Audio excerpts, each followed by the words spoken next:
Right. So ఇదే అంశం పైన కేంద్ర మంత్రి రాజీనామా పైన ప్రియాంక గాంధీ ఏం మాట్లాడారో ఒకసారి చూద్దాం.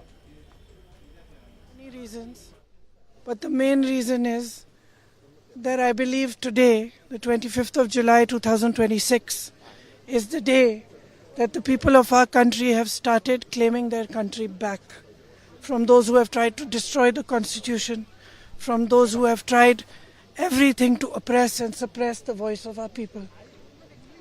I believe that this is a victory for the youth of India. I am so proud of each one of them who has gone and stood there.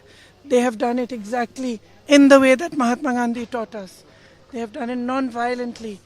Pellet guns were fired at them. Tear gas was fired at them. They were beaten with lathis.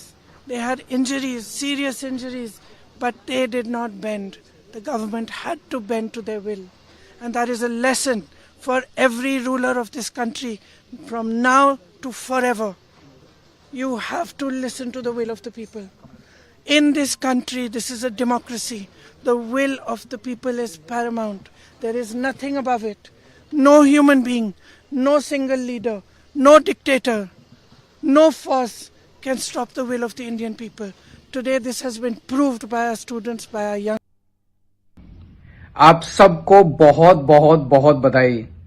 हमारे देश के युवाओं को, Gen Z को बहुत बधाई. बहुत खुशी की बात है, आप लोगों का संघर्ष रंग लाया.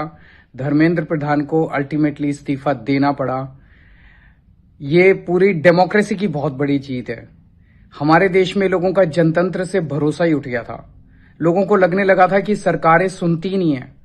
जनता सरकारों के सामने चिल्लाती रहती थी, गिड़गिड़ाती रहती थी. हर चीज के लिए हम सरकार को हाथ जोड़ते रहते थे, पैर पकड़ते. सरकारें कभी सुनती नहीं थी. इतना बड़ा संघर्ष हुआ और